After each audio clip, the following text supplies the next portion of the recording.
प्यारे दोस्तों, ये कहानी एक बड़े से और घने से जंगल का है। इस जंगल के अंदर एक घर में दो गरीब चिड़ा और चिड़िया रहते थे। वो दोनों चिड़ा और चिड़िया बहुत ज़्यादा ही गरीब थे। अक्सर तो उनके पास खाने के लिए भी कुछ नहीं होता था। कुछ ही दिन बाद उस गरीब चिड़िया के घर पर एक नन्ही सी चिड़िया का जन्म होता है। उस नन्ही चिड़िया की वजह से अब तो उस गरीब चिड़िया की चिंताएं और भी ज़्यादा बढ़ गई थी। वे दोनों तो अपना ही गुजारा बहुत मुश्किल से कर रहे थे।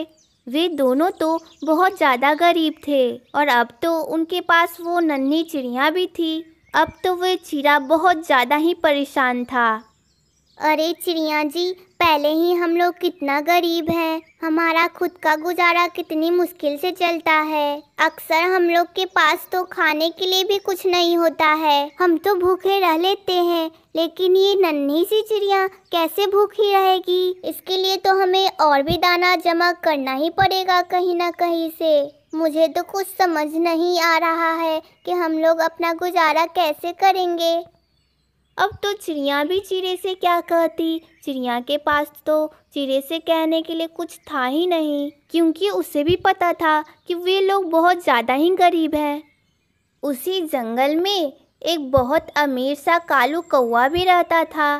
कालू कौवे का भी एक बेटा था जिसका नाम सोनू कौवा था। कालू कौवा बहुत ही ज्ञानी था।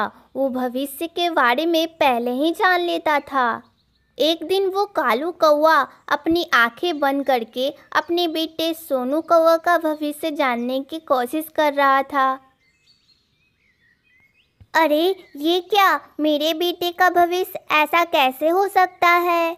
मेरे बेटे सोनू कौवा की शादी एक गरीब चिड़े की बेटी से होगी। अरे नहीं नहीं, मैं ऐसा हरगिज़ नहीं होने दूंगा। मैं तो बहुत ज़्यादा अमीर हूँ। मैं अपने बेटी की शादी एक गरीब चिड़िया से नहीं कर सकता हूँ। अच्छा, ज़रा देखूँ तो वो कौन सी गरीब चिड़िया है जिसके साथ मेरे बेटे की शादी होने वाली है भविष्य में। कालू कौवा अपनी आंखें बंद करके देखने लगता है तो उसे एक गरीब चिड़े की बेटी दिखती है। अरे ये तो बहुत ज़्यादा ही गरीब है। अगर इससे मेरे बेटे की शादी हो जाएगी तो मेरी तो नाक ही कट जाएगी। मैं भविष्य जान तो लेता हूँ, और अगर मैंने भविष्य जान ही लिया है तो चलो मैं इस भविष्य को बदल देता हूँ। फिर वो गरीब चिड़ा जंगल में बैठे बहुत देर से अपने लिए दाना जमा कर रहा था। तभी वहाँ पर वे कालू कौवा भी आकर बैठ जाता है। अरे कालू कौवे, तुम यहाँ पर? क्या हुआ? मुझे तुमसे थोड़ा सा काम था, इसीलिए मैं तुम्हारे पास आया हूँ। मैंने सुना है कि तुम्हारे घर पर एक नन्ही सी चिड़िया का जन्म हुआ है। देखो तुम कितने गरीब हो, तुम उस नन्ही चिड़िया को ठीक से पाल भी नहीं पाओगे। इसीलिए मैं तुमसे उस नन्ही चिड़िया को गोद लेने के लिए आया हूँ। तुम उस नन्ही चिड़िया को मुझे दे दो, मैं उसे पाल लूँगा। कालू कौवे, तुम तो मेरे लिए एक फरिश्ता बन के आए हो। मैं और मेरा परिवार बहुत ज़्यादा गरीब है। मैं अपनी बेटी को कैसे पालूंगा, यही सोच के मैं बहुत ज़्यादा परेशान था। ठीक है कालू कौवे, तुम मेरी बेटी को गोद ले लो। तुम ही उससे मुझसे ज़्यादा अच्छे से पाल सकते हो। मुझ गरीब के पास अगर वो नन्ही सी चिड़िया रहेगी तो उसे बीमारियों के अलावा और कुछ नहीं मिलेगा, लेकिन तुम उसे पालोगे तो उसकी अच्छी परवरिश हो जाएगी। फिर वो गरीब सा चिड़ा अपनी नन्ही सी चिड़िया को कालू कौवे के हवाले कर देता है।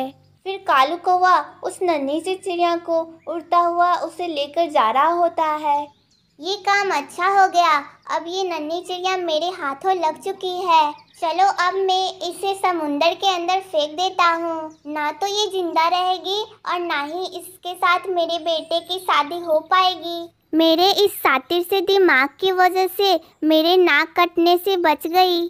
फिर वो कालू कौवा उस नन्ही सी चिड़िया को समुंदर के अंदर फेंक देता है। फिर वो कालू कौवा अपने घर आके सुकून से बैठ जाता है। फिर वो नन्ही सी चिड़िया अभी भी जिंदा थी।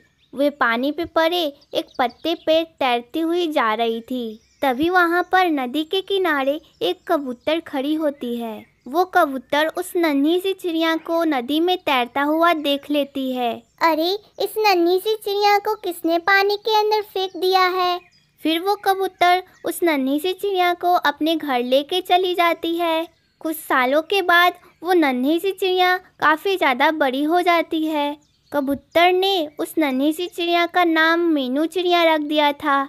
उस कालू कौवे का बेटा भी सोनू कौवा भी काफ़ी ज़्यादा बड़ा हो चुका था। फिर एक दिन वो सोनू कौवा एक समुंदर के ऊपर से उड़ता हुआ जा रहा था। किसी कारणवश उसके पंख लड़खड़ाते हैं और वो एक पानी के अंदर गिर जाता है।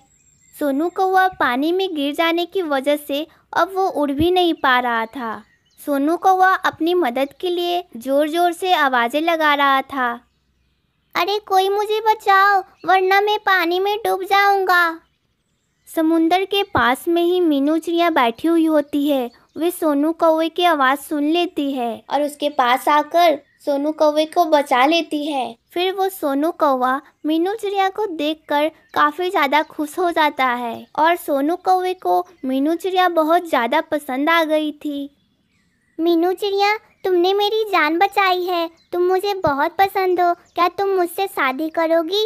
मीनू चिड़िया भी उसकी बात मान लेती है और उन दोनों की शादी हो जाती है। फिर वो सोनू कौवा मीनू चिड़िया को लेकर कालू कौवे के पास आ जाता है। पिताजी, मैंने मीनू चिड़िया से शादी कर ली है। अरे, ये क्या? तुमने ये किससे शादी कर ली है? तुमने तो शादी करने से पहले मुझसे पूछा भी नहीं। पिताजी, ये मीनू चिड़िया है। ये बहुत ज़्यादा अच्छी है। आज मैं समुद्र में डूब रहा था, वो तो अच्छा हुआ मीनू चिड़िया ने आके मुझे बचा लिया। फिर वो कालू कौवा आंखें बंद करके कुछ सोचने लगता है। तभी उसे पता चल जाता है कि वो तो वही चिड़िया है। अरे, मैं बावला भविष्य बदलने चला था, लेकिन मुझे क्या पता था कि जो भविष्य में लिखा है वही होता है। हे दोस्तों, अगर आपको इसी तरह के स्टोरी वीडियो देखना अच्छा लगता है तो हमारे चैनल को सब्सक्राइब करें और ये वीडियो आपको अच्छी लगी हो तो इस वीडियो को लाइक करना ना भूलें।